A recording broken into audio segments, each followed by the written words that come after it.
principio era el Logos, la gran explosión, el primordial Om.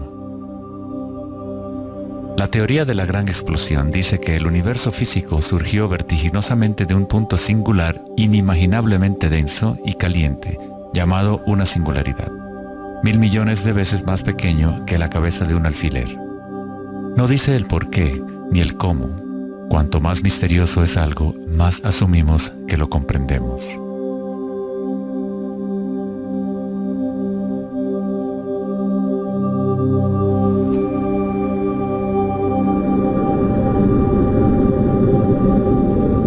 Antes se pensaba que la gravedad haría que se desacelerara eventualmente la expansión del universo, o que lo contraería en una gran implosión. Sin embargo, las imágenes del telescopio Hubble demuestran que la expansión del universo parece estar acelerándose, expandiéndose más y más desde su origen en la gran explosión. De alguna manera, hay más masa en el universo de la cual la física había predicho. Para justificar la masa perdida, los físicos dicen ahora que el universo está compuesto de solamente 4% de materia atómica, o lo que nosotros consideramos materia normal. 23% del universo es materia oscura y 73% es energía oscura, lo cual antes pensábamos que era espacio vacío. Es como un sistema nervioso invisible que recorre el universo conectando todas las cosas.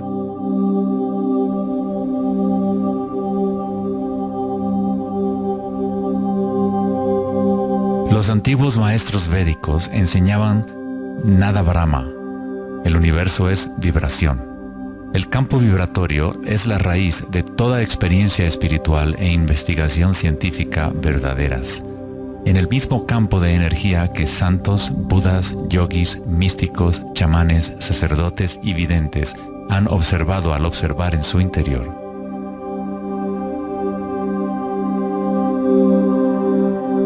Se le ha denominado Akasha, el primordial Om, la red de joyas de Indra, la música de las esferas y miles de otros nombres a través de la historia.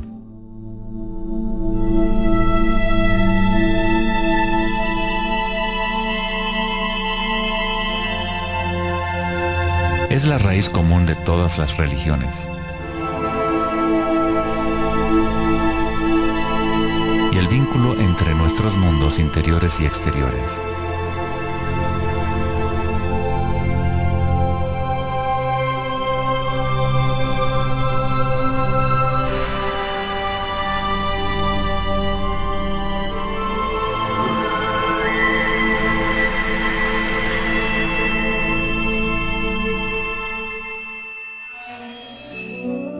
En el siglo III, el budismo Mahayana describió una cosmología no muy diferente a la física más avanzada de hoy en día. La red de joyas de Indra es una metáfora usada para describir una enseñanza védica mucho más antigua que ilustra la forma en que se teje la trama del universo. Indra, el rey de los dioses, dio a luz el sol y mueve los vientos y las aguas. Imagina una telaraña que se extiende en todas las dimensiones. Está formada por gotas de rocío y cada gota contiene el reflejo de todas las gotas de agua y en cada reflejo se advierte a la vez el reflejo de las gotas más minúsculas. Toda la telaraña continúa en esa misma representación hasta el infinito.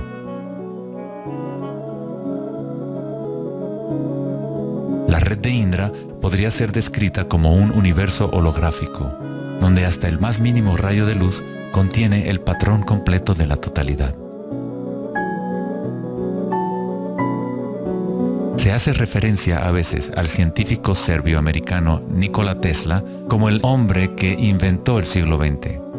Tesla fue el responsable del descubrimiento de la electricidad de corriente alterna y muchos otros inventos que ahora son parte de la vida cotidiana.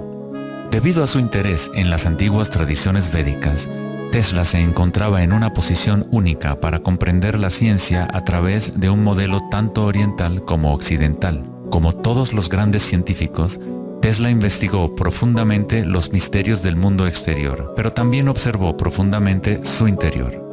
Al igual que los antiguos yogis, Tesla utilizó el término akasha para describir el sentido etéreo que se extiende a lo largo de todo.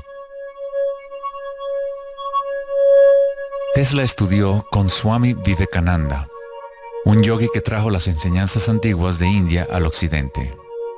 En las enseñanzas védicas, akasha es el espacio en sí, el espacio que los otros elementos llenan, que existe simultáneamente con la vibración.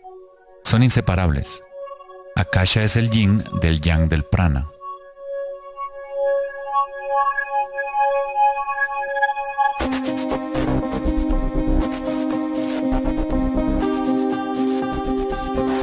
Un concepto moderno que nos puede ayudar a conceptualizar a Akasha, o la sustancia primaria, es la idea de los fractales. No fue sino hasta la década de los 80 que los avances en las computadoras nos permitieron visualizar y reproducir en realidad matemática los patrones de la naturaleza.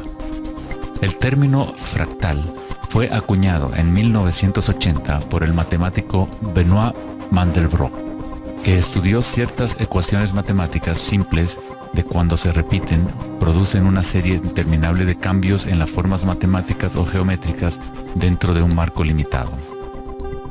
Son limitadas, pero al mismo tiempo infinitas. Un fractal es una forma geométrica aproximada que se puede dividir en partes, cada una de las cuales es aproximadamente del tamaño de una copia reducida del patrón completo, una propiedad llamada autosemejanza. Los fractales de Mandelbrot han sido llamados las huellas digitales de Dios.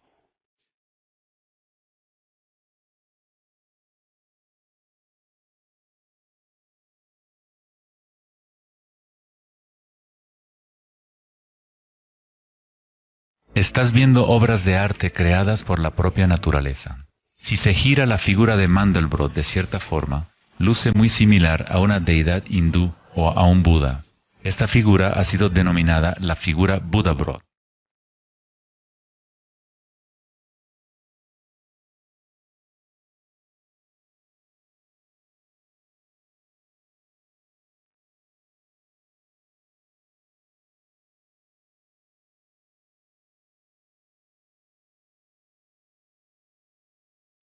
Si nos fijamos en algunas formas de arte y arquitectura antigua, veremos que los humanos hemos asociado la belleza y lo sagrado con patrones fractales desde hace ya mucho tiempo.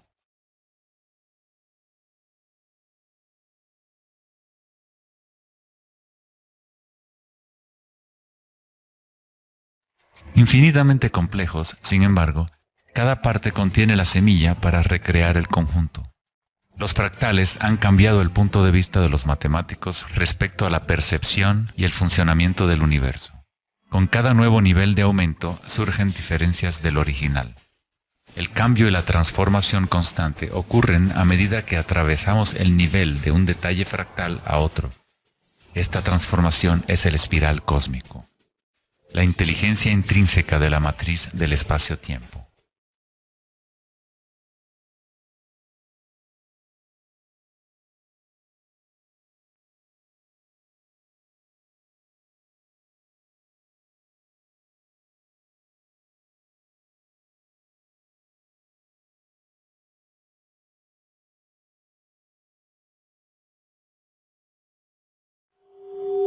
Los fractales son caóticos en su esencia, contienen ruido y orden. Cuando nuestras mentes reconocen o definen un patrón, nos enfocamos en él como si fuera una cosa. Tratamos de encontrar los patrones que consideramos bellos, pero a fin de sostenerlos en nuestras mentes, debemos apartar el resto del fractal.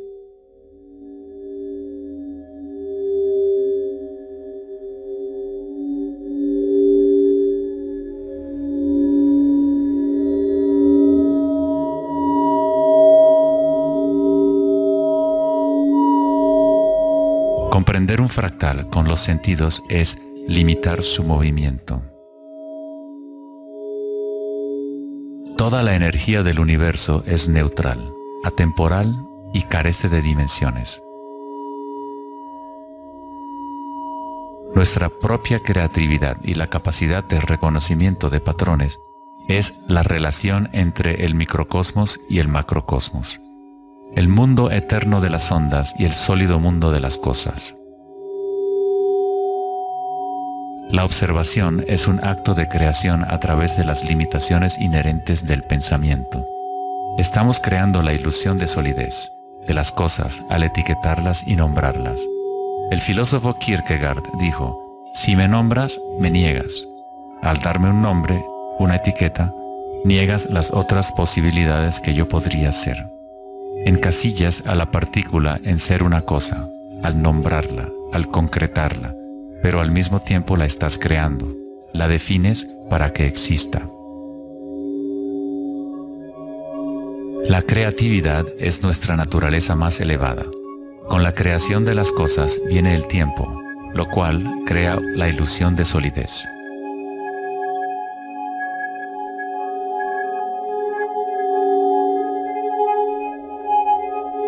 Einstein fue el primer científico en comprender que lo que nosotros consideramos espacio vacío no es la nada, posee propiedades y casi incalculables cantidades de energía son parte intrínseca de la naturaleza del espacio. El famoso físico Richard Feynman dijo en una ocasión: hay suficiente energía en un solo metro cúbico de espacio para hervir todos los océanos del mundo. Los meditadores avanzados saben que en el silencio se encuentra el mayor poder.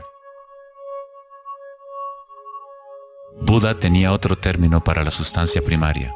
La llamaba kalapas. Las kalapas son como partículas u ondas minúsculas que están surgiendo y desapareciendo miles de millones de veces por segundo.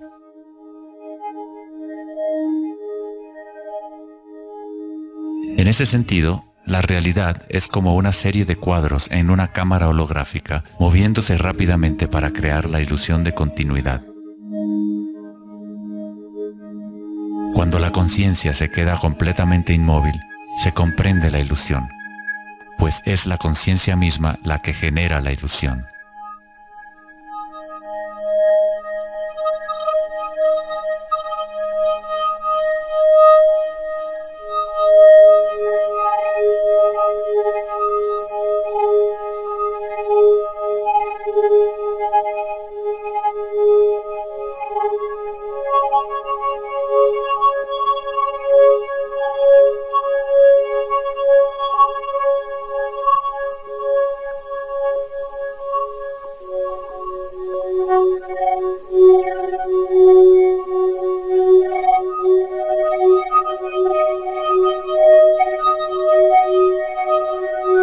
En las tradiciones antiguas orientales se sabía desde hace miles de años que todo es vibración.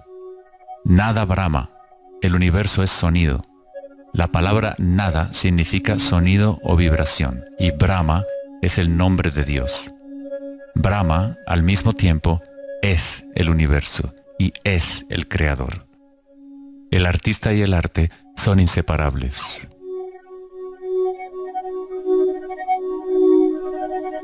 En los Upanishads, uno de los más antiguos registros de los seres humanos en la antigua India, se dice que Brahma, el creador, estaba sentado sobre una flor de loto, abrió los ojos y el mundo surgió.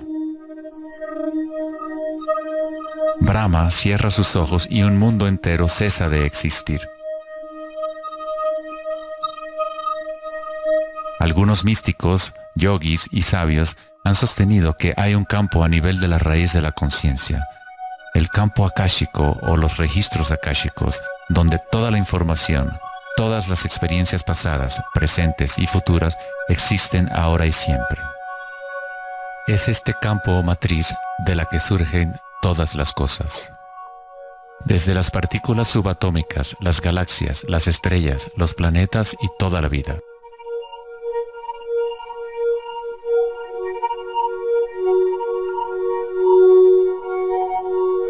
Nunca ves nada en su totalidad, ya que todo está formado de capas y capas de vibración y está constantemente cambiando. Intercambio de información con Akasha. Un árbol bebe del sol, del aire, de la lluvia y de la tierra.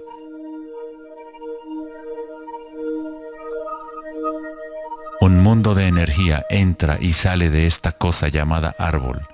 Cuando la mente pensante permanece en calma, observas la realidad tal como es.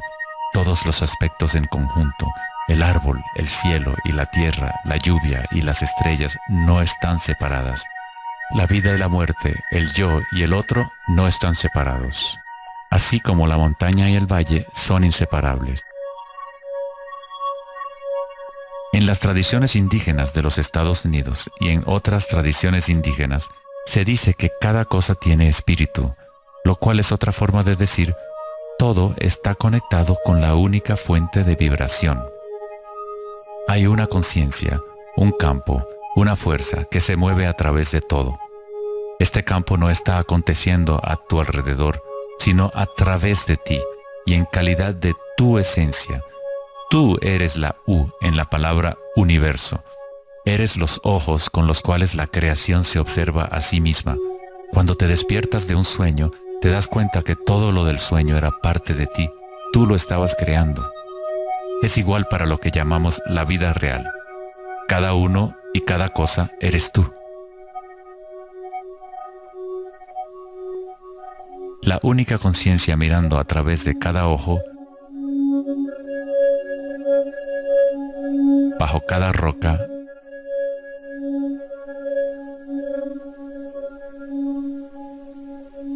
dentro de cada partícula.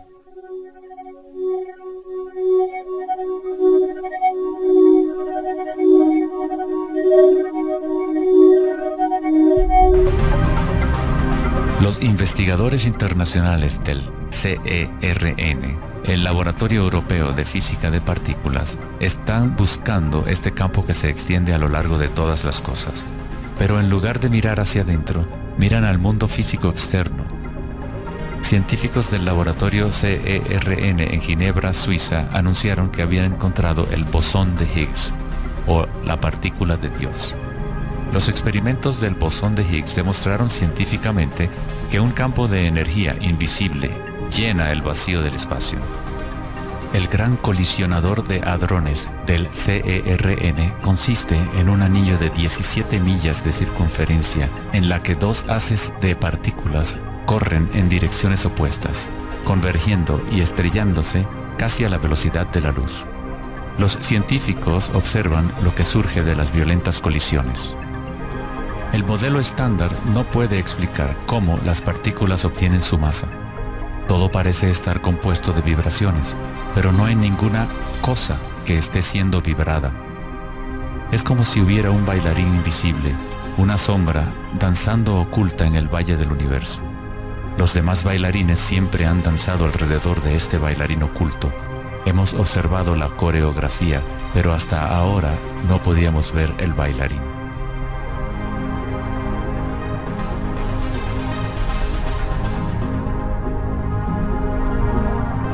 La denominada partícula de Dios, las propiedades de la materia básica del universo, el núcleo de toda la materia que constituiría la masa y la energía inexplicable que acciona la expansión del universo. Pero lejos de explicar la naturaleza del universo, el descubrimiento del bosón de Higgs simplemente presenta un misterio aún mayor, dejando al descubierto un universo que es aún más misterioso de lo que nunca habíamos imaginado. La ciencia se acerca al umbral entre la conciencia y la materia.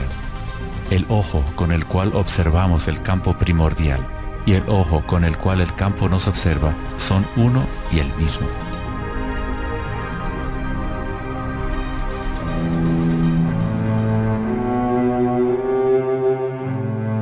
El célebre escritor alemán Wolfgang von Goethe dijo: "La onda es el fenómeno primordial que dio origen al mundo". La cimática es el estudio del sonido visible. La palabra cimática proviene de la raíz griega kuma, que significa onda o vibración.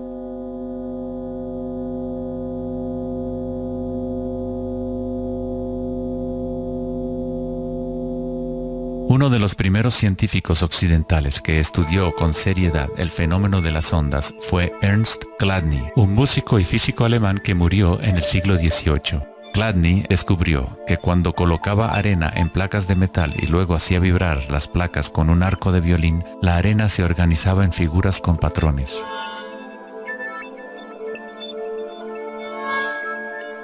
Diferentes formas geométricas aparecían dependiendo de la vibración producida. Chladni registró un catálogo completo de estas formas que se conocen como las figuras de Chladni. Muchos de estos patrones se pueden encontrar en todo el mundo de la naturaleza. Es el caso de las marcas distintivas de la tortuga o los patrones de manchas del leopardo.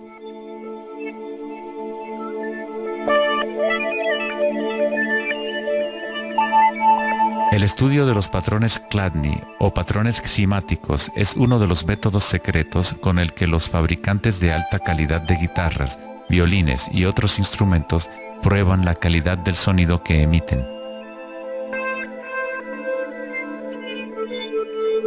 Hans Jenny expandió el trabajo de Chladni en los años 60 usando varios líquidos y amplificación electrónica para generar frecuencias de sonido, y así acuñó el término cimática.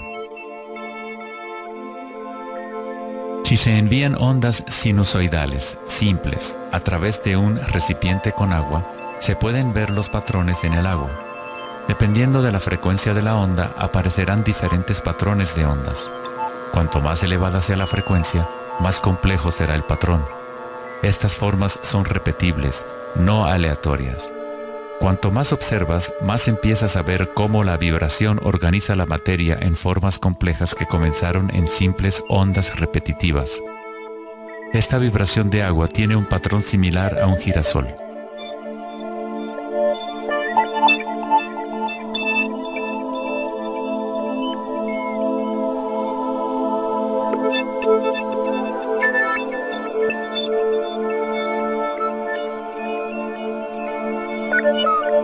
Tan solo cambiando la frecuencia de sonido se obtiene un patrón diferente.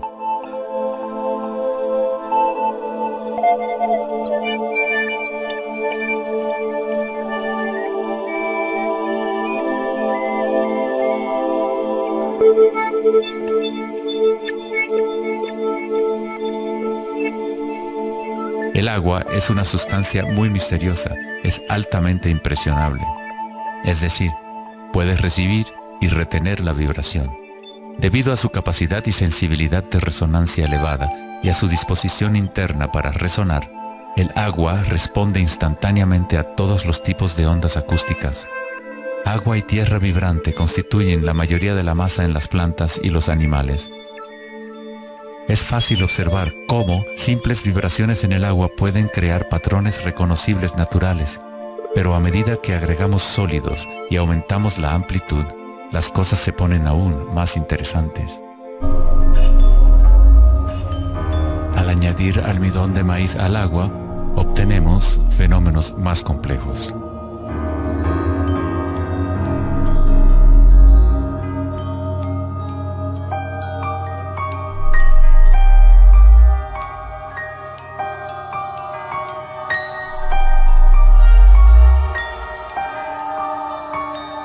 Tal vez, los principios de la vida en sí se pueden observar conforme las vibraciones mueven la burbuja de almidón de maíz en lo que parece ser un organismo en movimiento. El principio que anima el universo se describe en todas las grandes religiones usando las palabras que reflejan los conocimientos de ese momento en la historia.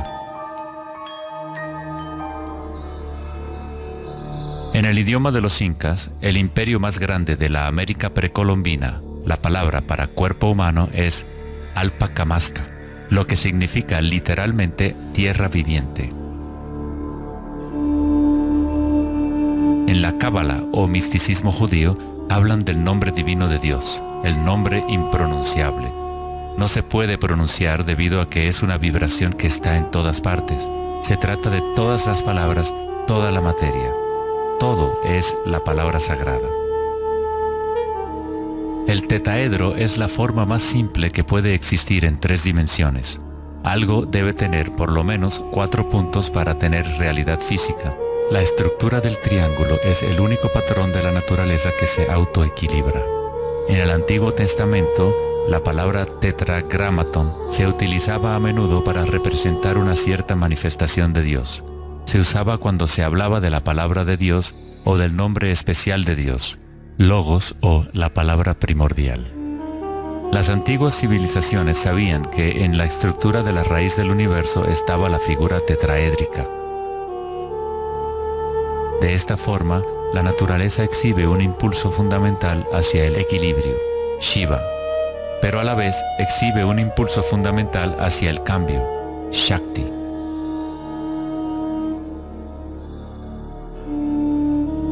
En la Biblia, el Evangelio de Juan dice comúnmente, en el principio era la palabra, pero en el texto original el término utilizado fue logos.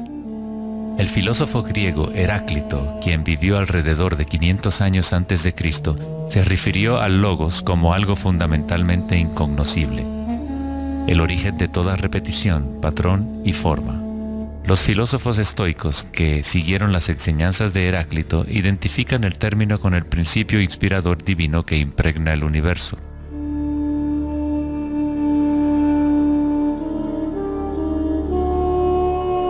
En el sufismo, el logos está en todas partes y en todas las cosas. Es aquello de lo cual lo inmanifiesto se manifiesta.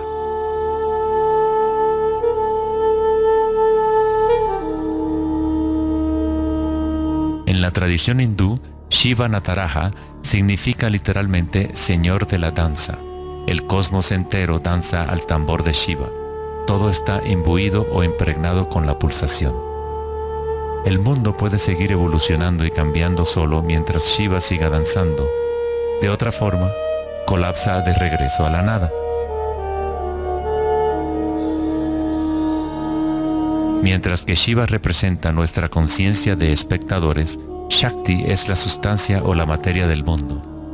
Mientras que Shiva yace en meditación, Shakti trata de incitarlo a la danza. Como el yin y el yang, el bailarín y el baile existen como uno.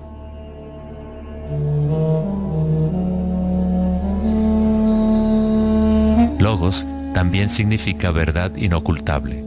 Aquel que conoce el logos, conoce la verdad.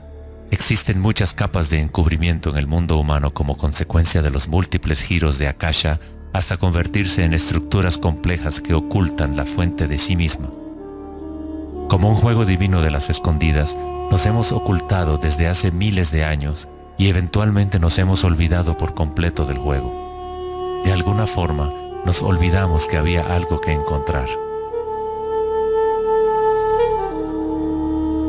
En el budismo se enseña a través de la meditación a percibir directamente el logos, el campo del cambio o impermanencia en nuestro interior. Cuando observas tu mundo interior, observas las sensaciones y energías más sutiles conforme la mente se concentra y se enfoca. A través de la comprensión directa de anicca o impermanencia a nivel de la raíz de la sensación, uno se libera del apego a las formas externas transitorias.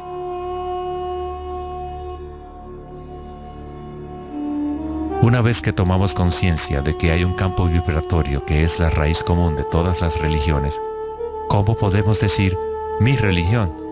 O este es mi Om primordial, mi campo cuántico.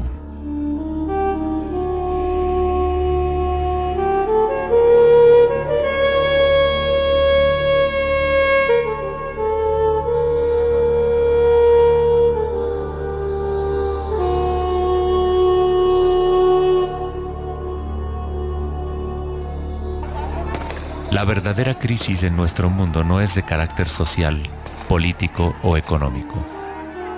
Nuestra crisis es una crisis de conciencia, la incapacidad de experimentar directamente nuestra verdadera naturaleza.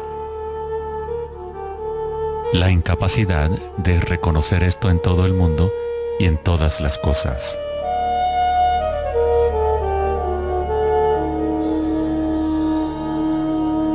En la tradición budista, el bodhisattva es la persona con una naturaleza búdica despierta. Un bodhisattva se compromete a ayudar a despertar a cada ser en el universo, comprendiendo que solo hay una conciencia. Para despertar el verdadero ser, uno debe despertar a todos los seres.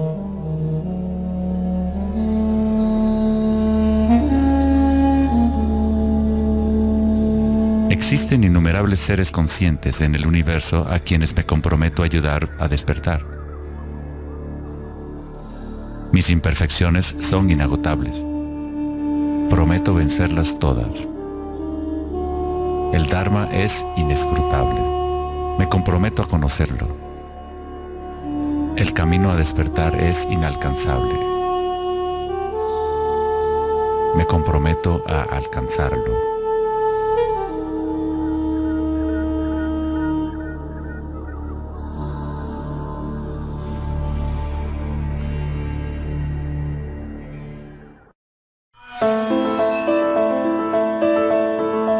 El filósofo Platón, partidario de Pitágoras, insinuaba enigmáticamente que había una llave de oro que unificaba todos los misterios del universo. Esta es la llave de oro a la que regresaremos una y otra vez a lo largo de nuestra exploración. La llave de oro es la inteligencia del Logos, la fuente del Om primordial. Se podría decir que es la mente de Dios. Con nuestros limitados sentidos, estamos observando solo la manifestación externa de la mecánica oculta de la autosemejanza. La fuente de esta simetría divina es el misterio más grande de nuestra existencia. Muchos de los pensadores monumentales de la historia, como Pitágoras, Kepler, Leonardo da Vinci, Tesla y Einstein, han llegado al umbral del misterio. Einstein dijo: "Lo más bello que podemos experimentar es lo misterioso. Es la fuente de cualquier arte y ciencia verdadera. Aquel que no conoce esta emoción, que no hace pausa para maravillarse y quedarse absorto en admiración, es como si estuviera muerto. Sus ojos están cerrados". Estamos en la posición de un niño pequeño entrando a una gran biblioteca llena de libros en muchos idiomas diferentes. El niño sabe que alguien debe haber escrito esos libros. No sabe cómo. No entiende los idiomas en que están escritos. El niño sospecha ligeramente que hay un orden misterioso en la disposición de los libros, pero no sabe cuál es. A mí me parece que esa es la actitud, inclusive del ser humano más inteligente, hacia Dios. Vemos un universo maravillosamente ordenado que obedece ciertas leyes. Nuestras mentes limitadas no pueden comprender la misteriosa fuerza que mueve las constelaciones. Todo científico que observa detenidamente el universo y todo místico que observa profundamente su interior, se encuentra tarde o temprano, cara a cara, con la misma cosa: la espiral primordial.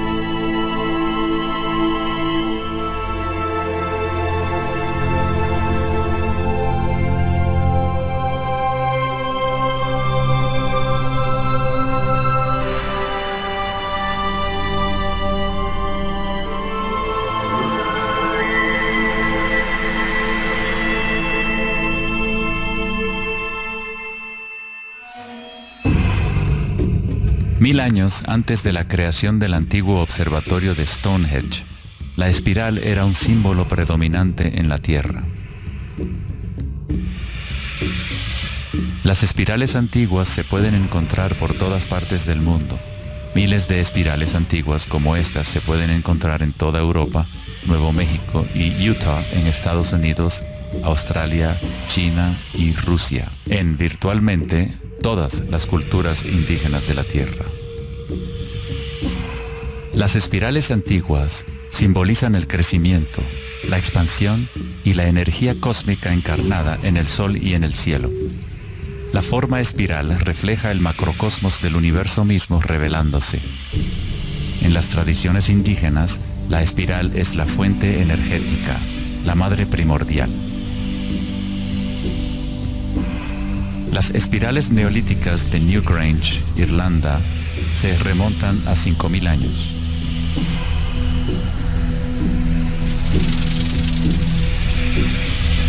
Tienen 500 años más que la Gran Pirámide de Giza y son igual de enigmáticas ante los observadores modernos. Las espirales se remontan a una época en la historia en donde los humanos estaban más conectados con la Tierra, con los ciclos y las espirales de la naturaleza. Una época en que los seres humanos se identificaban menos con los pensamientos. La espiral es lo que percibimos como la fuerza de torsión en el universo. El prana, o fuerza creativa, hace girar a Akasha en una secuencia de formas sólidas. Se encuentra en todos los niveles entre el macrocosmos y el microcosmos, desde las galaxias espirales hasta los sistemas meteorológicos, el agua en tu bañera y tu ATM.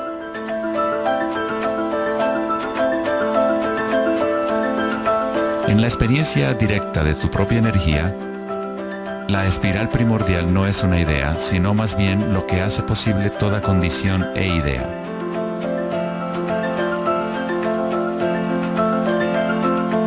Varios tipos de espirales y hélices se encuentran en todo el mundo de la naturaleza. Caracoles,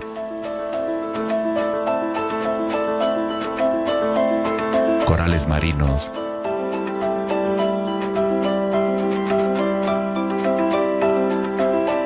telarañas,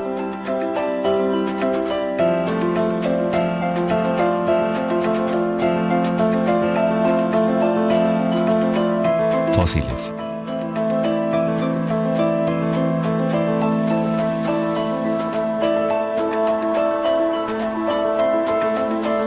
En las colas de los caballitos de mar,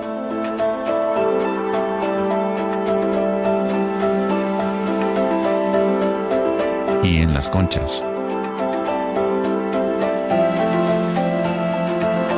Muchas espirales en la naturaleza se pueden observar como espirales logarítmicas o espirales en crecimiento.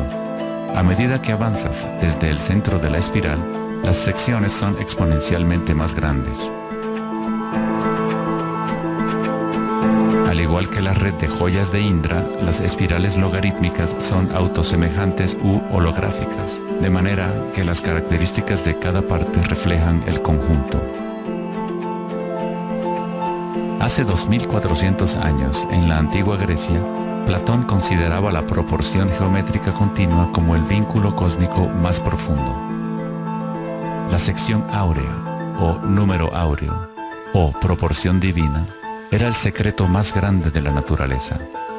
La sección áurea puede expresarse como la relación de A más B a A es igual a la relación de A a B. Para Platón, el alma del mundo se vincula en una sola resonancia armónica. El mismo patrón pentagonal que existe en una estrella de mar o en una rebanada de quimbombo se puede observar en la trayectoria del planeta Venus trazada en el cielo nocturno durante un periodo de 8 años.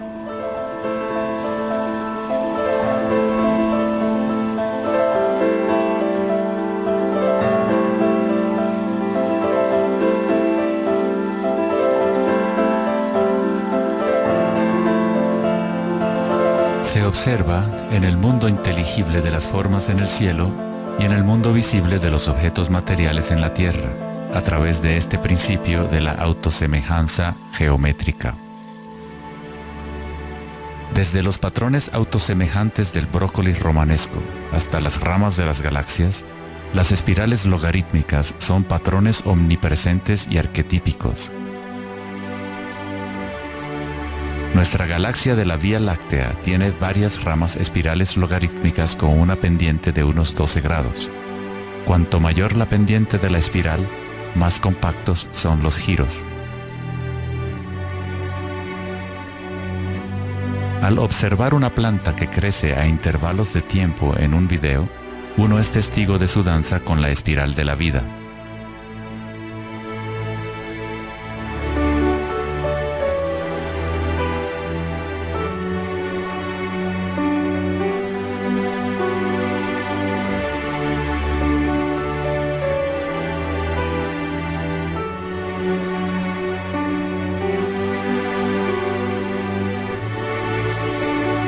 Una espiral dorada es una espiral logarítmica que crece hacia afuera, siguiendo el factor de la sección áurea. La sección áurea es una relación matemática especial que aparece una y otra vez en la naturaleza. El patrón que se observa a continuación se denomina la serie de Fibonacci o la secuencia de Fibonacci. La serie de Fibonacci se desarrolla de tal manera que cada número es la suma de los dos números anteriores. El matemático y astrónomo alemán Kepler descubrió que patrones autosemejantes de espirales son observables de la manera en la cual las hojas están dispuestas en los tallos de las plantas, o en el orden de los pétalos y los capullos de las flores. Leonardo da Vinci observó que el espacio en las hojas tenía a menudo forma de patrones espirales. Estos patrones se llaman filotaxis o patrones de disposición de las hojas.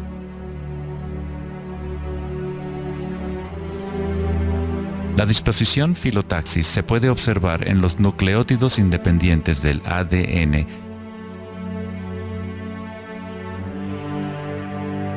y en todo, desde los árboles genealógicos de conejos reproductores hasta en las piñas del pino, de los cactus a los copos de nieve, y en organismos simples como las diatomeas. Las diatomeas son uno de los tipos más comunes de fitoplancton, organismos unicelulares que sirven de alimento a numerosas especies en la cadena alimenticia.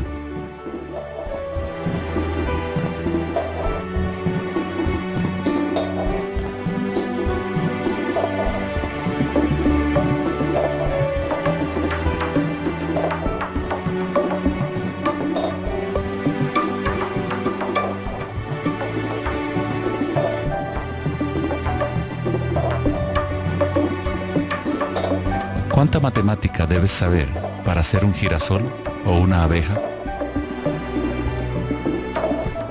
La naturaleza no consulta al departamento de física para producir un brócoli. La estructura en la naturaleza ocurre automáticamente.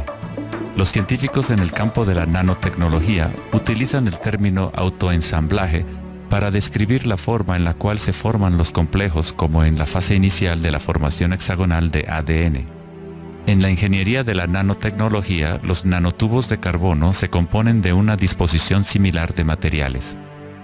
La naturaleza hace este tipo de geometría una y otra vez sin esfuerzo, automáticamente, sin una calculadora. La naturaleza es precisa y extremadamente eficiente.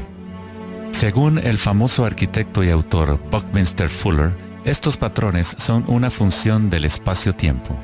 El ADN y el panal de abejas tienen esa forma por la misma razón que una burbuja es redonda.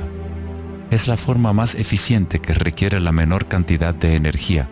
El espacio en sí tiene una forma y permite solo ciertas configuraciones de la materia, siempre volviendo a lo más eficiente. Estos patrones son la forma más fuerte y eficiente de construir estructuras arquitectónicas como las cúpulas geodésicas.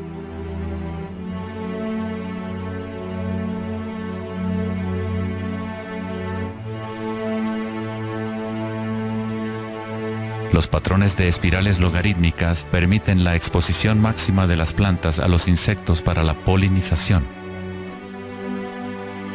La máxima exposición a la luz solar y la lluvia que les permite llevar el agua de manera eficiente y en espiral hacia sus raíces. Las aves rapaces utilizan el patrón de espiral logarítmica para acechar a su próxima presa. Volar en espiral es la forma más eficiente de cazar.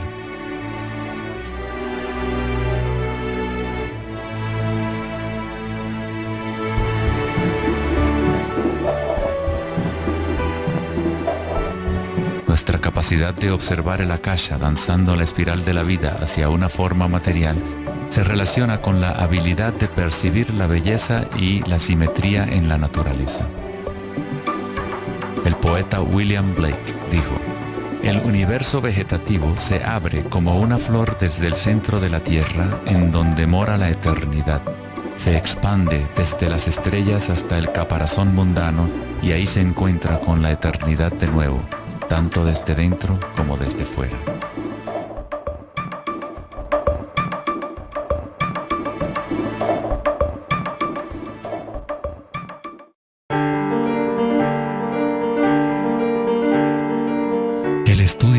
patrones en la naturaleza no es algo familiar en el mundo occidental, pero en la antigua China, esta ciencia es conocida como Li. El Li refleja el orden dinámico y el patrón en la naturaleza. Pero no es considerado algo estático, congelado o inmutable como un mosaico. Es un patrón dinámico que se materializa en todos los seres vivos.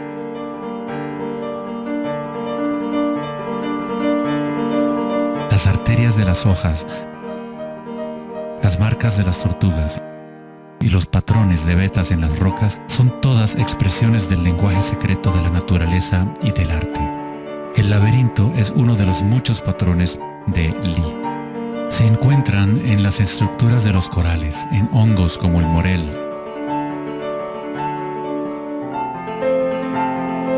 en coles y en el cerebro humano. El patrón celular es otro patrón común en la naturaleza. Existe una gran variedad de diferentes estructuras celulares, pero todas tienen un orden similar definido según su propósito y función.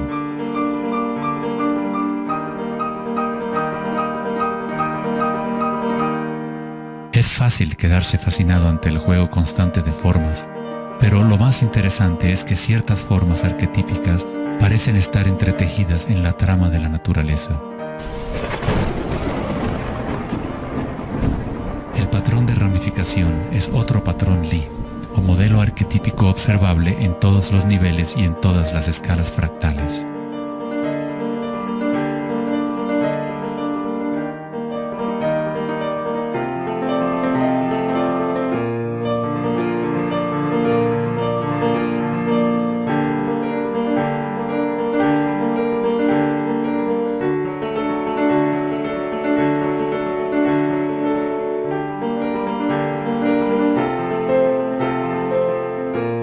Tomemos, por ejemplo, esta imagen increíble de una simulación de computadora conocida como la simulación del milenio, que muestra la distribución de la materia oscura en el universo local.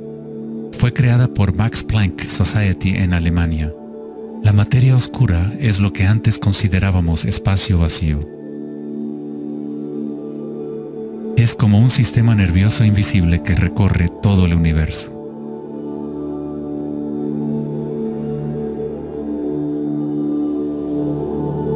El universo es literalmente como un cerebro gigante. Está constantemente utilizando un tipo de energía oscura u oculta que solo hasta ahora la ciencia empieza a entender. A través de esta red inmensa, la insondable energía se mueve proporcionando el impulso para la expansión y el crecimiento del universo.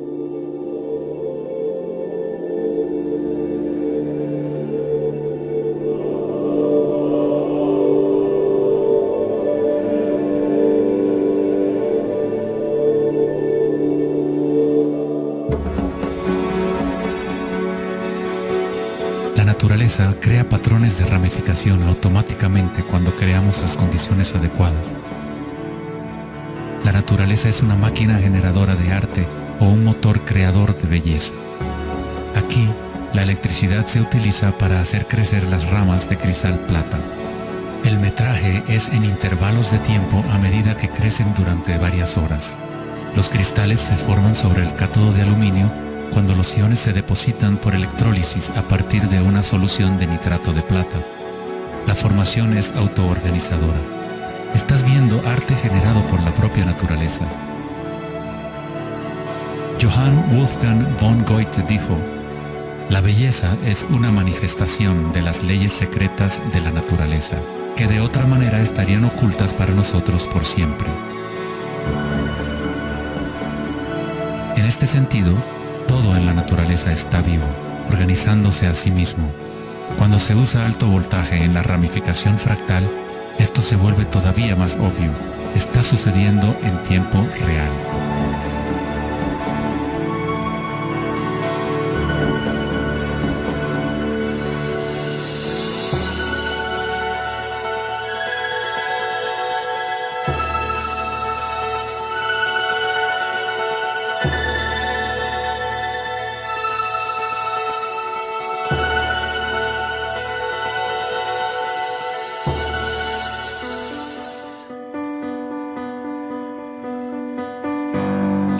cuerpo humano se encuentran patrones y estructuras ramificadas por todas partes.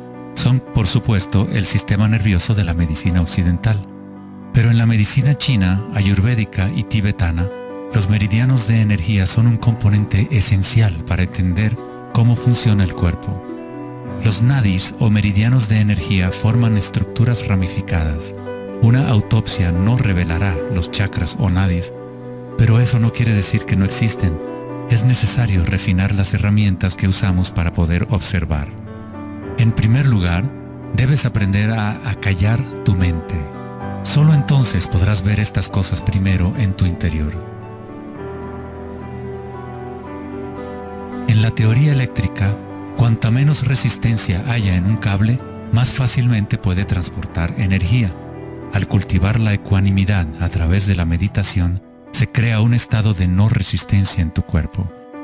Prana o chi, o energía interna, es simplemente tu vitalidad interior.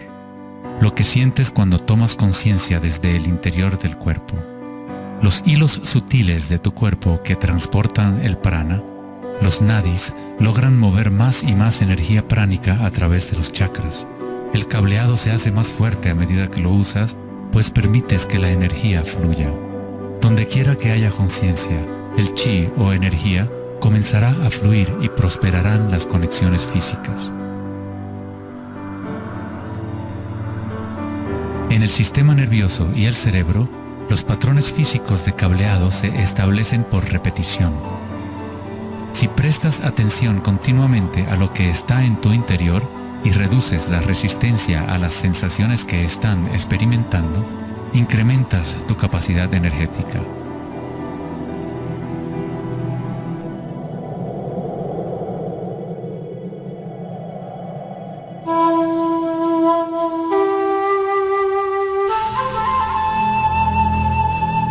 En el taoísmo, el símbolo del yin y el yang representa la interpenetración de las fuerzas en espiral de la naturaleza. El yin y el yang no son dos y no es uno. El antiguo concepto del ara está representado por un yin y yang o remolino en espiral. Es el centro de energía localizado en el abdomen, debajo del ombligo. Ara significa literalmente mar u océano de energía. En China, el ara es llamado el Dantien inferior. En muchas formas de artes marciales asiáticas, se dice que el guerrero con ara fuerte es imparable. En la tradición samurái, una forma de suicidio ritual o seppuku era el harakiri. Esto significa traspasar tu propio ara, desconectando el chi o canal de energía. Moverse desde este centro crea el movimiento enraizado y lleno de gracia que se ve no solo en las artes marciales,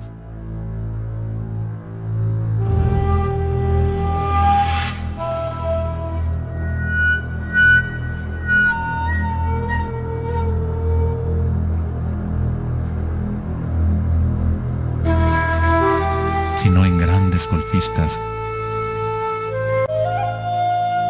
bailarinas de danza del vientre,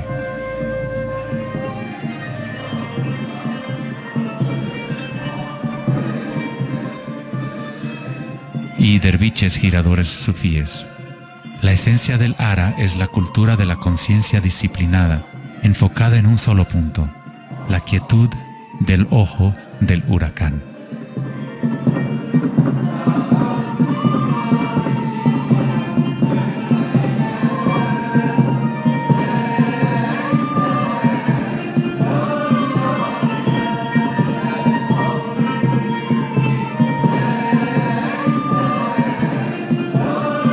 Es el instinto de nuestras entrañas con relación a nuestra propia fuente de energía.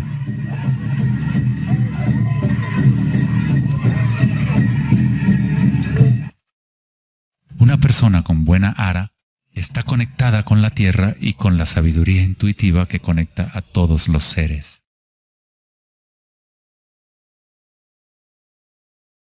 Pensar con tu vientre, el ara de Kengasai, es conectarte con tu sabiduría interior.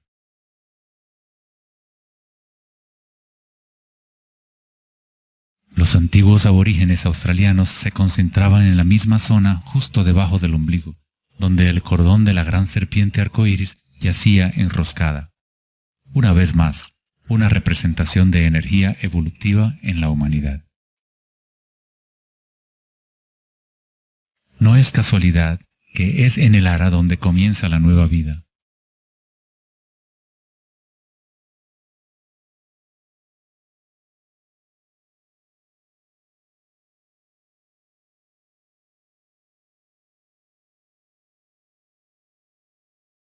El sistema nervioso entérico, a veces llamado cerebro intestinal, es capaz de mantener una matriz compleja de conexiones similares a las del cerebro en la cabeza, con sus propias neuronas y neurotransmisores.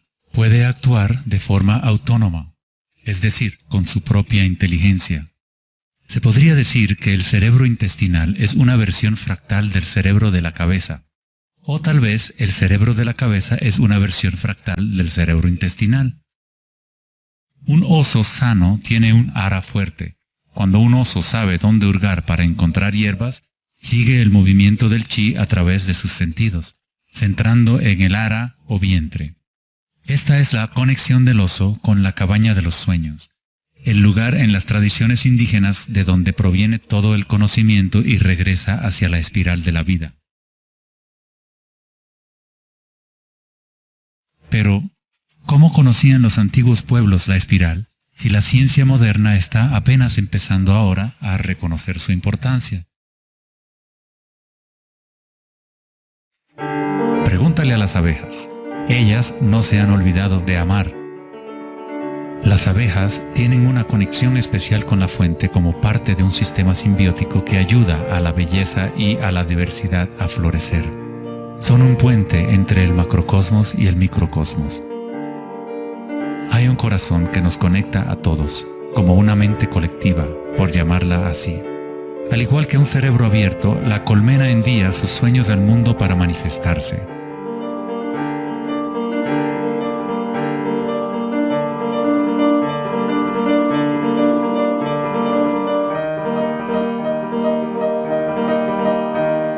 En la naturaleza, muchas criaturas saben cómo actuar en el unísono para moverse con un solo espíritu, en una sola dirección.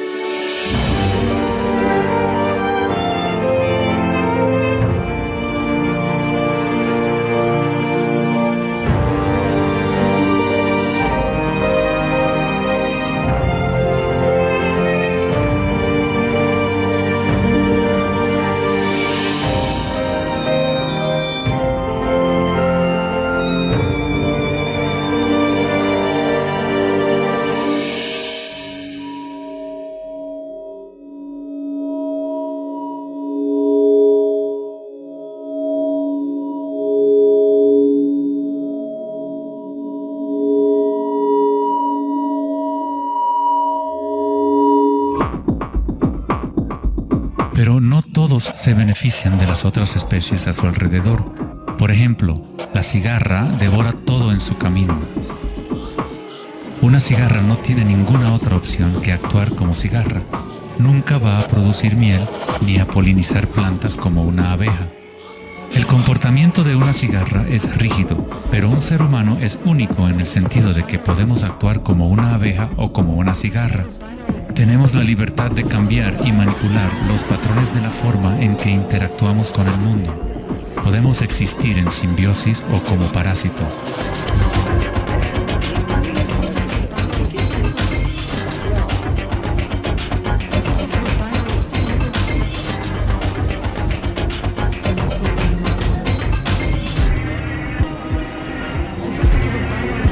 Hoy en día, los seres humanos tratan de entender la espiral con la mente racional, pero nunca ha sido el pensamiento el que nos conecta con la espiral de la vida. Siempre hemos estado conectados.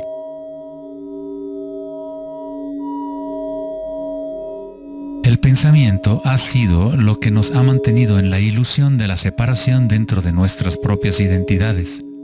El pensamiento es la creación de la separación, la experiencia de limitación. Cuanto más nos alineamos con el pensamiento, más nos alejamos de la fuente. Las culturas antiguas menos orientadas al pensamiento se alineaban con la espiral de una manera más directa y personal de lo que nosotros hacemos hoy en día. En la antigua India, el Kundalini es una representación de la propia energía interior que se mueve a lo largo de la columna vertebral en un patrón en forma de serpiente o hélice. En las antiguas tradiciones yogis de la India, los mundos interiores de las personas de la época se comparaban con las culturas que se centraban en el Ara.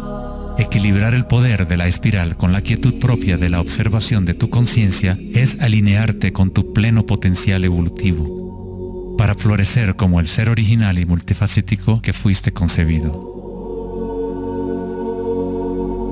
Ida, el femenino o canal lunar, está conectado al cerebro derecho y Pingala, el canal masculino o solar, está conectado al cerebro izquierdo. Cuando estos dos canales están en equilibrio, la energía fluye hasta un tercer canal, Sushumna, en el centro de la columna vertebral, energizando los chakras y desbloqueando nuestro pleno potencial evolutivo. La palabra chakra es una antigua palabra sánscrita que significa rueda de energía. El Kundalini es nada menos que la espiral primordial que, como una danza, hace emerger tu vida humana a la existencia. Es un orden diferente de energía al que normalmente conocemos, como un puente de materia bruta para las energías más sutiles. Tú eres ese puente. El Kundalini no es una energía que pueda ser forzada a través de la voluntad, el esfuerzo ni la fricción. Es similar a cultivar una flor. Todo lo que podemos hacer como buenos jardineros es preparar la tierra y las condiciones adecuadas y luego dejar que la naturaleza siga su curso.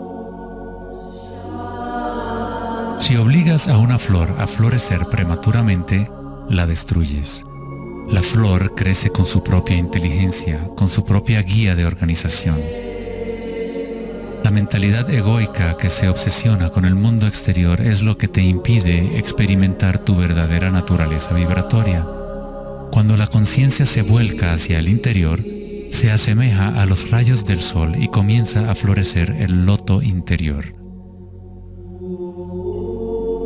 Conforme el Kundalini despierta en nuestro interior, comenzamos a notar el distintivo de la espiral en todas las cosas. En todos los patrones internos y externos, esta espiral es el vínculo entre nuestros mundos interiores y exteriores.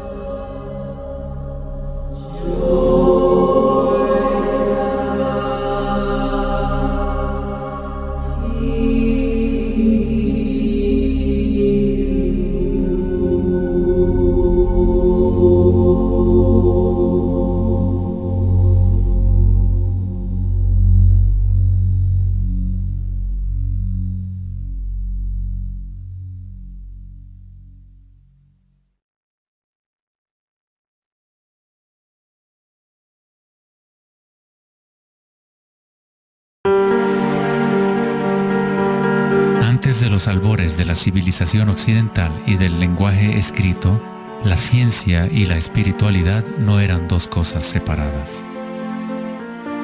En las enseñanzas de las grandes tradiciones antiguas, la búsqueda externa de conocimiento y certeza era compensada por un sentimiento interior de impermanencia y comprensión intuitiva de la espiral del cambio. A medida que el pensamiento científico se hizo más predominante y la información se fue multiplicando, comenzó la fragmentación en nuestros sistemas de conocimiento. El incremento de la especialización significaba que menos personas eran capaces de ver el panorama general, de sentir e intuir la estética del sistema en su conjunto. Nadie se preguntaba, ¿será que todo este razonamiento es bueno para nosotros? La sabiduría antigua está aquí entre nosotros, oculta a plena vista. Pero estamos demasiado preocupados con nuestros pensamientos como para reconocerla. Esta sabiduría olvidada es la manera de restablecer el equilibrio entre lo interno y lo externo, el yin y el yang, entre la espiral del cambio y la quietud de nuestro centro.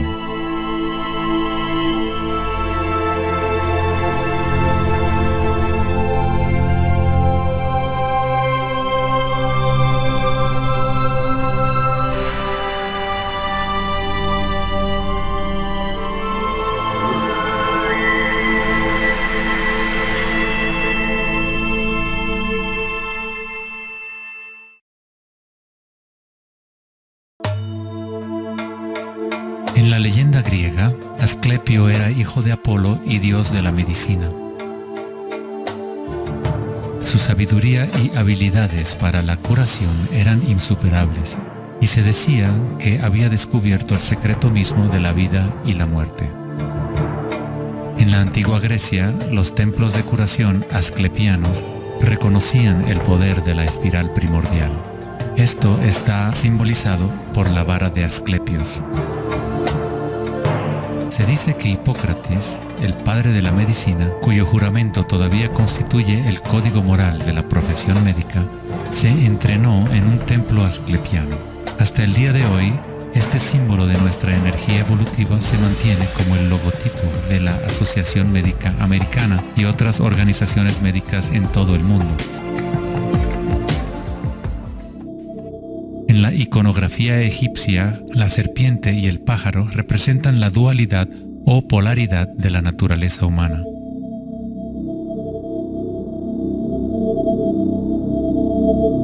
La serpiente en dirección descendiente es la espiral manifestada y la energía evolutiva del mundo.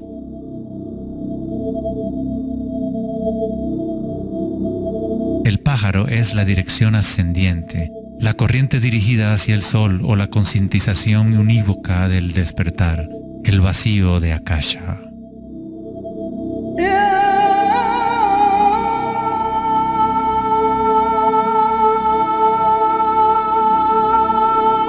Faraones y dioses son representados con su energía despierta, en donde la serpiente Kundalini asciende por la columna vertebral y traspasa el chakra ajna entre los ojos.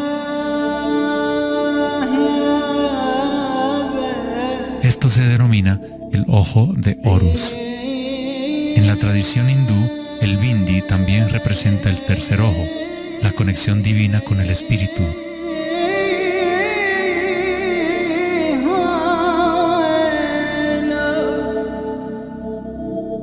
La máscara de Tutankamón es un ejemplo clásico que muestra temas de serpientes y aves.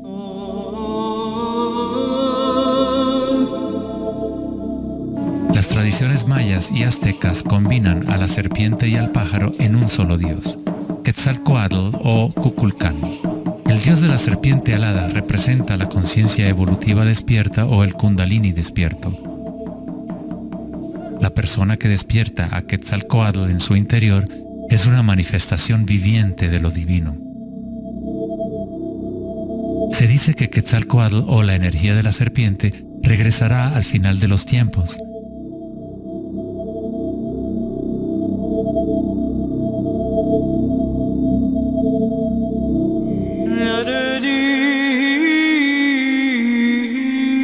Los símbolos de la serpiente y las aves se pueden también encontrar en el cristianismo. Su significado real podría estar codificado de una manera más profunda, pero el significado es el mismo que en otras tradiciones antiguas. En el cristianismo, el pájaro o paloma que se ve a menudo sobre la cabeza de Cristo representa al Espíritu Santo o Kundalini Shakti a medida que asciende al sexto chakra y más allá. Los místicos cristianos llaman al Kundalini por otro nombre, Espíritu Santo. En Juan 3:14 dice: así como Moisés levantó la serpiente en el desierto, así también es necesario que el Hijo del Hombre sea levantado. Jesús y Moisés despertaron su energía Kundalini, trayendo el despertar de la conciencia a las fuerzas inconscientes reptilianas que rigen los deseos del ser humano. Se dice que Jesús pasó 40 días y 40 noches en el desierto, durante los cuales fue tentado por Satanás. De igual forma, Buda fue tentado por Mara cuando estaba sentado en busca de la iluminación bajo el árbol Bodhi o árbol de la sabiduría. Tanto Cristo como Buda tuvieron que alejarse de la tentación de los placeres sensoriales y mundanos.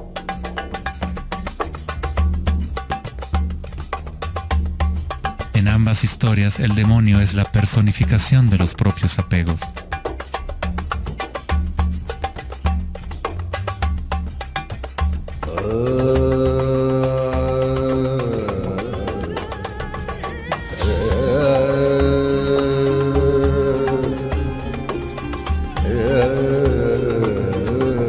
Si leemos la historia de Adán y Eva a través de la luz de las tradiciones védicas y egipcias, descubrimos que la serpiente que vigila el árbol de la vida es el Kundalini. La manzana representa el encanto y la tentación del mundo sensorial externo. Distrayéndonos del conocimiento del mundo interior, del árbol del conocimiento interior,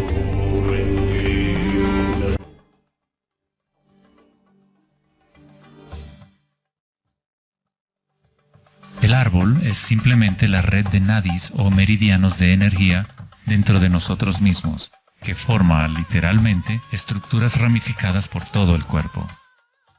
En nuestra búsqueda egoica de gratificación externa, nos hemos separado del conocimiento del mundo interior, de nuestra conexión a Akasha y a la fuente de la sabiduría.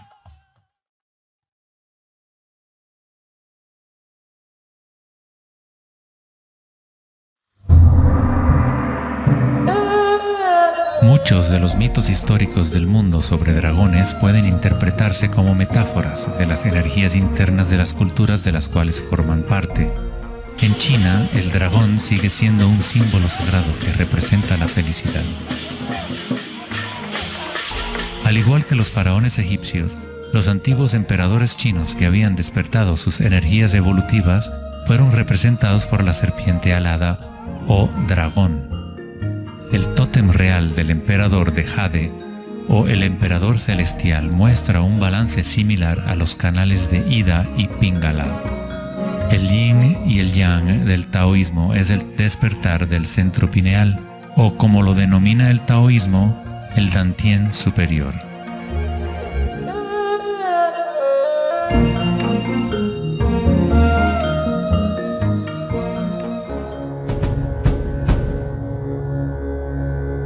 La naturaleza está llena de distintas formas de detectar y asimilar la luz. Por ejemplo, un erizo de mar puede, en verdad, ver con su cuerpo espinado que actúa como un gran ojo. Los erizos detectan la luz que ilumina sus espinas y comparan la intensidad de los rayos para tener una idea de lo que está en su entorno.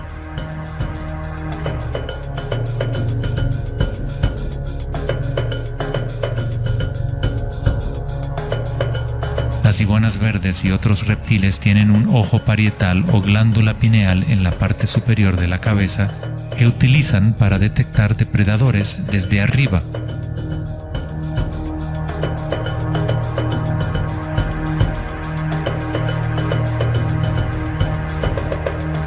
La glándula pineal humana es una pequeña glándula endocrina que ayuda a regular los patrones del sueño y vigilia.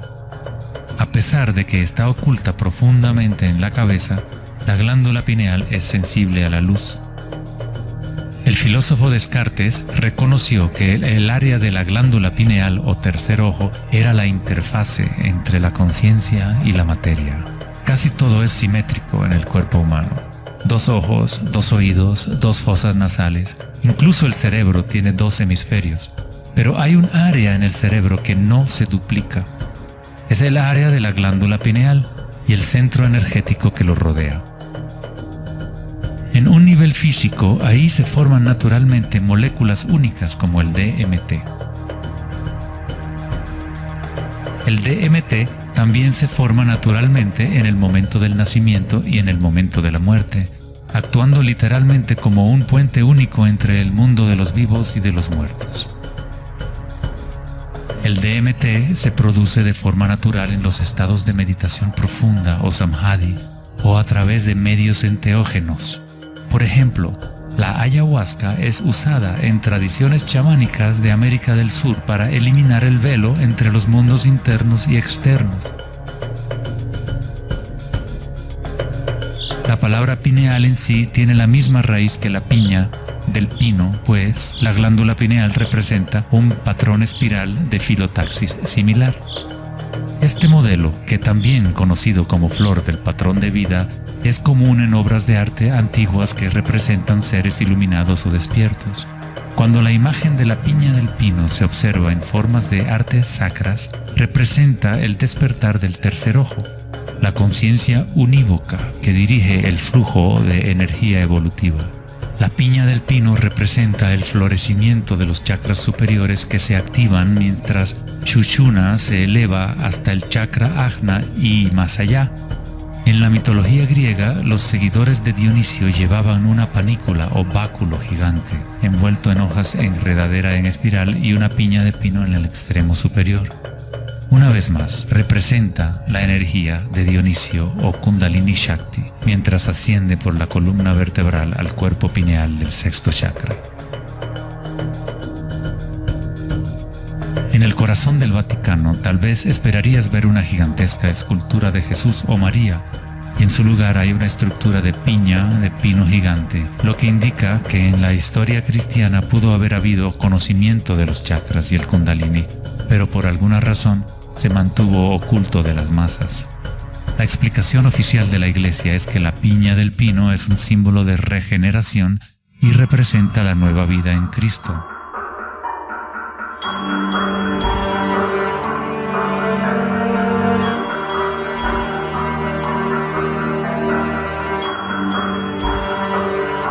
El filósofo y místico del siglo XIII, Meister Eckhart, dijo: "El ojo con el que veo a Dios y el ojo con el que Dios me ve es el mismo". En la Biblia del rey Jacobo, Jesús dijo: "La luz del cuerpo es el ojo, y si por lo tanto tienes un solo ojo, tu cuerpo entero se llenará de luz".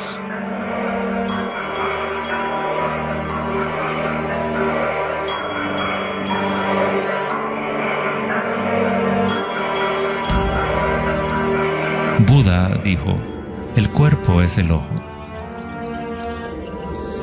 En estado de Samadhi, uno es a la vez el observador y el observado. Somos el universo consciente de sí mismo.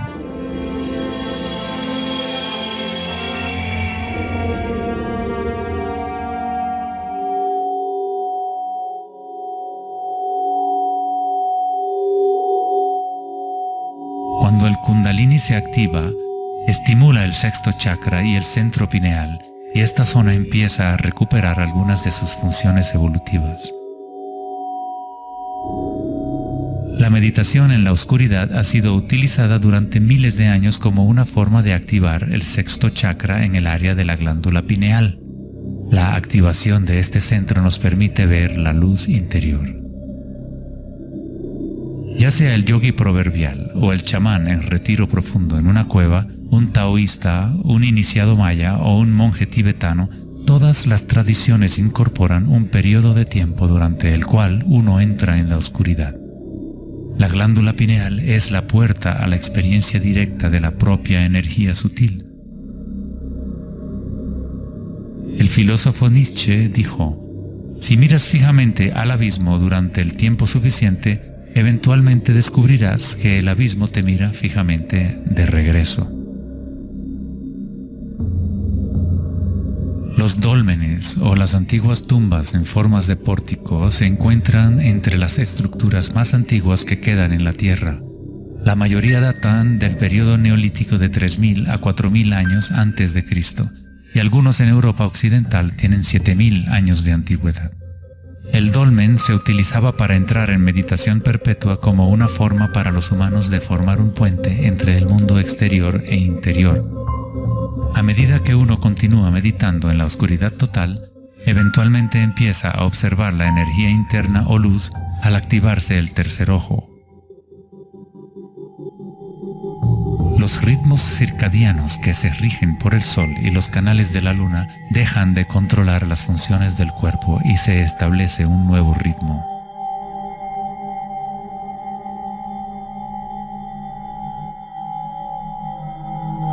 El séptimo chakra ha sido representado por el símbolo Om desde hace miles de años, un símbolo construido por signos sánscritos que representan los elementos. Cuando el Kundalini se eleva más allá del sexto chakra, se empieza a crear un halo de energía. Los halos aparecen constantemente en las pinturas religiosas de diferentes tradiciones en todas partes del mundo.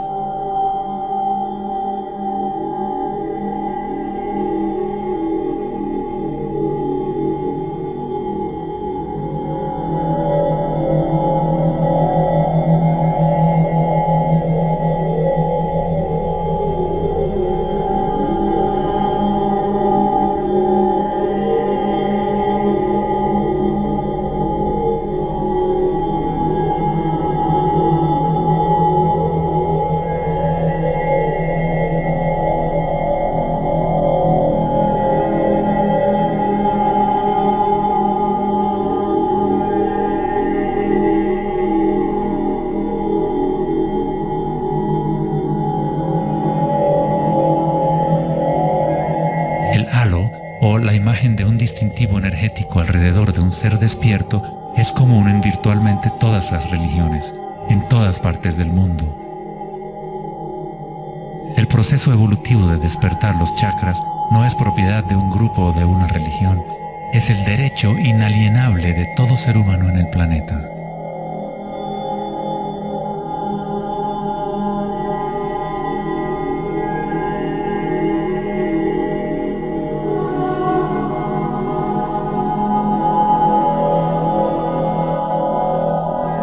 El chakra de la corona es la conexión con lo divino, aquello que está más allá de la dualidad, más allá del nombre y la forma.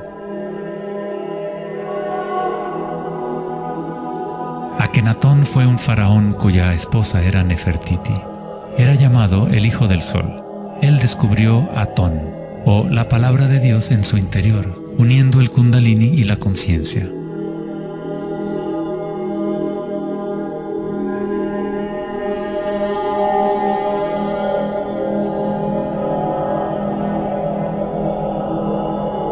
En la iconografía egipcia, una vez más, la conciencia despierta está representada por el disco solar que vemos sobre las cabezas de dioses o seres despiertos.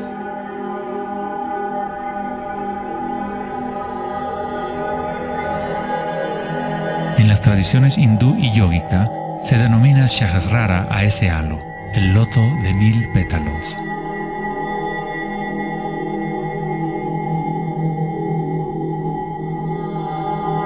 El Buda está asociado con el símbolo de la flor de loto. El patrón de filotaxis es el mismo modelo que se puede encontrar en una flor de loto. Es la flor del patrón de la vida, la semilla de la vida. Es el patrón fundamental en el cual todas las formas encajan. Es la forma absoluta del espacio mismo o una cualidad inherente a Akasha.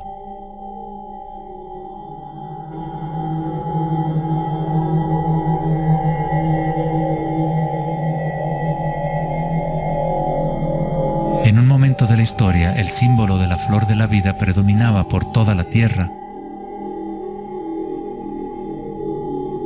La flor de la vida se encuentra custodiada por leones en lugares más sagrados de China y otras partes de Asia.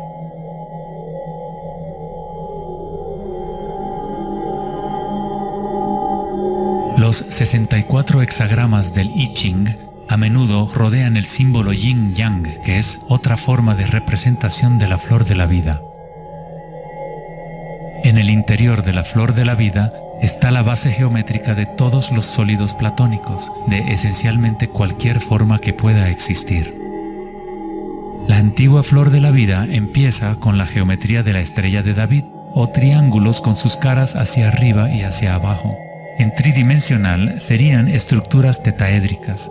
Este símbolo es un yantra, una especie de programa que existe en el universo, la máquina que genera nuestro mundo fractal.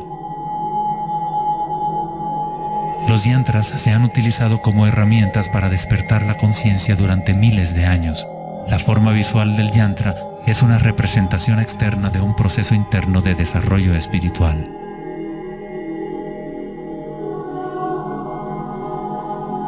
Es la música oculta del universo hecha visible, compuesto por la intersección de formas geométricas y patrones de interferencia.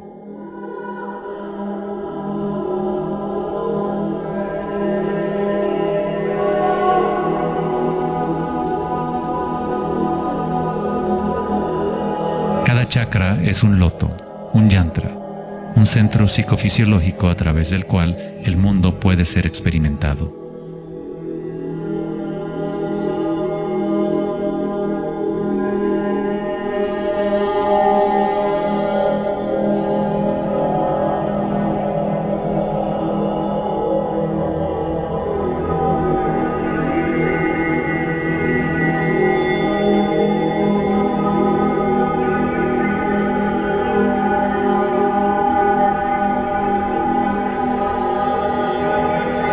Un yantra tradicional, tal como se puede encontrar en la tradición tibetana, posee valiosas capas de significado, a veces incorporando una cosmología y visión del mundo por completo. El yantra es un patrón en constante evolución que trabaja a través del poder de la repetición o iteración de un ciclo. El poder del yantra está casi perdido en el mundo de hoy, ya que buscamos significado solo en la forma externa y no lo conectamos a nuestras energías internas a través de la intención.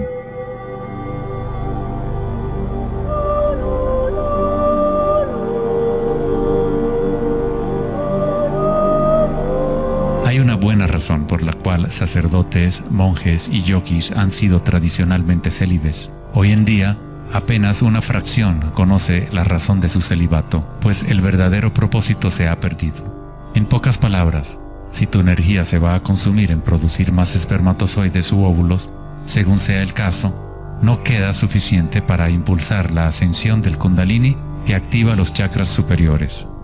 El Kundalini es energía vital, la cual es también energía sexual.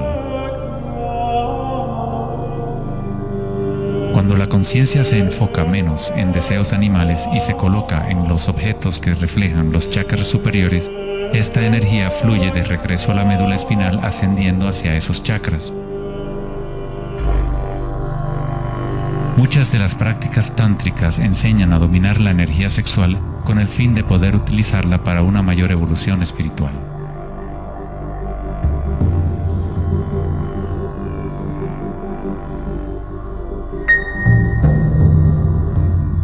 Tu estado de conciencia crea las condiciones adecuadas para que tu energía pueda crecer. Entrar en un estado de conciencia no requiere de tiempo. Como dice Eckhart Tolle, la conciencia y la presencia siempre suceden en el ahora. Si estás tratando de hacer que algo suceda, entonces estás creando resistencia hacia lo que es. Es la eliminación de toda resistencia lo que permite que la energía evolutiva se desarrolle. En la tradición yógica antigua, las posturas de yoga se han utilizado para preparar el cuerpo para la meditación. El Hatha Yoga nunca fue enseñado como un régimen de ejercicio, sino como una forma de conectar nuestro mundo interior y exterior. La palabra sánscrita Hatha proviene de las raíces Sol A y Luna Ta.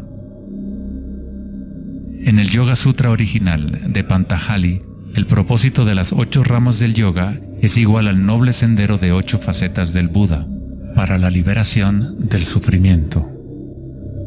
Cuando las polaridades del mundo dual están en equilibrio, surge un tercer elemento.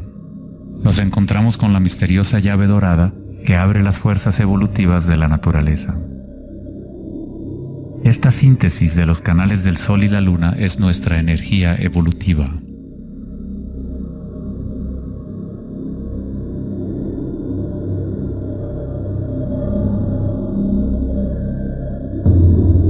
Puesto que ahora los seres humanos se identifican casi exclusivamente con sus pensamientos y con el mundo exterior, es en raras ocasiones que un individuo logra el equilibrio entre las fuerzas internas y externas, lo que permite el despertar natural del Kundalini. Para aquellos identificados solo con la ilusión, el Kundalini siempre seguirá siendo una metáfora. Una idea en vez de una experiencia directa de la energía y la conciencia propias.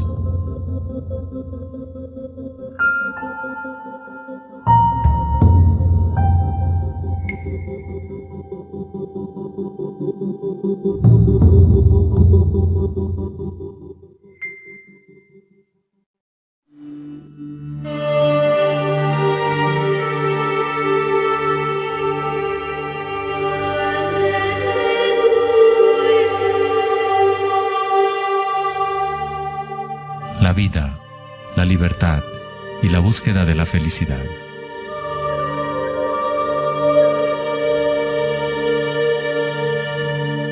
Vivimos nuestras vidas buscando la felicidad allá afuera, como si fuera una mercancía. Nos hemos convertido en esclavos de nuestros propios deseos y anhelos. La felicidad no es algo que pueda ser perseguido o comprado como un traje barato.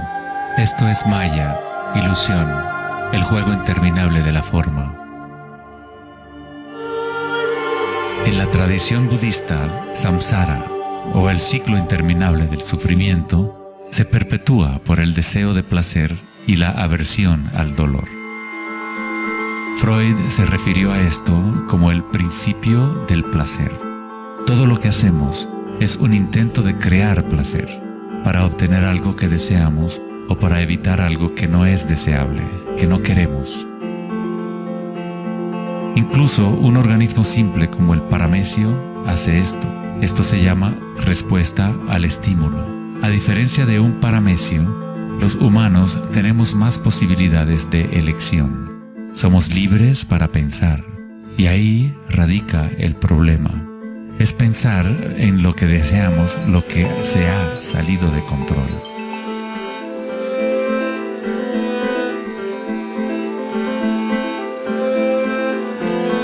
Safety systems armed. 10, 9, 8, 7, 6, 5, 4, 3, 2, 1, 0, and liftoff of Endeavour, going where east and west do meet at the International Space Station. El dilema de la sociedad moderna es que tratamos de entender el mundo no en términos de conciencia interna arcaica, sino cuantificando y calificando lo que percibimos como el mundo externo, a través de medios científicos y mentales. Pensar solo ha llevado a pensar más y a formular más preguntas.